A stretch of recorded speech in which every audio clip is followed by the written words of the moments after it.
దేవుని పరిశుద్ధ నామమునకు స్తోత్రములు. మరి మనకెంతో సంతోషకరమైన దినం, మన భారతదేశానికి స్వాతంత్రం వచ్చిన సంతోష దినం కదా.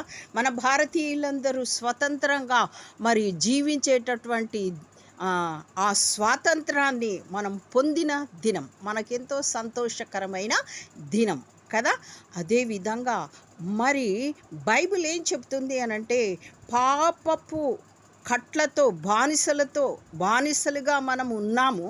ఆ బానిసత్వము మనల్ని, పాపము బానిసత్వంలో మనల్ని ఉంచినప్పుడు మరి ఆ పాపపు కట్లు తెంపేసి మరి దేవుడు ఒక మంచి రాజ్యాన్ని మనకి, ఇప్పుడు ఏ విధంగా అయితే భారత రాజ్యం ఉందో ఆ విధంగా మనల్ని పరలోక రాజ్యము చేరుస్తాకి, మనల్ని బానిసత్వంలో నుంచి మరి తప్పించటానికి, విడిపించటానికి మరి మన భారతదేశం కొరకు భారతీయ యోధులు ఏ విధంగా అయితే పోరాడినరో అంతకంటే అధికముగా మరి ప్రాణము పెట్టి అనేకుల కొరకు, మరి లోకమంతటి కొరకు, ఇది వీరైతే మన భారతదేశము కొరకే పెట్టినారు, కానీ లోకమంతటిని పాపం నుంచి విడిపించటానికి, పాపము నుండి స్వతంత్రులను చేసి పరలోక రాజ్యము చేర్చటానికి దేవుడు సిలువలో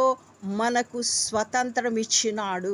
కాబట్టి ఆ యొక్క సిల్వ రక్తము యొద్ద, అంటే నువ్వు విశ్వసిస్తే తప్పకుండా ఈయన మన కొరకు రక్తం పెట్టి మనల్ని పరలోక రాజ్యమునకు చేర్చుటకు ప్రాణం పెట్టినాడని నువ్వు విశ్వసిస్తే నీకు ఒక గొప్ప స్వతంత్రం వస్తుంది అని ఈ దినము తెలియచేయబడుతుంది. నీవు పాపకు కట్ల నుంచి విడుదల పొందుతావు, నీ పాపము కడగబడుతుంది, నువ్వు పరలోక రాజ్యము చేరటానికి, నిత్య జీవము పొందటానికి, నిత్యమును జీవించటానికి ఒక గొప్ప అవకాశము దొరుకుతుంది కేవలం నువ్వు విశ్వసించటము ద్వారానే.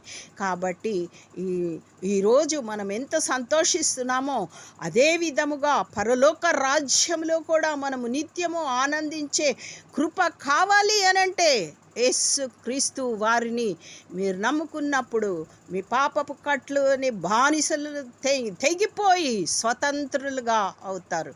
ఆమేన్, ఆమేన్, ఆమేన్. మనం విశ్వసిద్దాం, స్వాతంత్రులుగా అవుదాం, పాపపు కట్లు తెంపబడతాయి. ఆమేన్, ఆమేన్, ఆమేన్, ఆమేన్, ఆమేన్, ఆమేన్.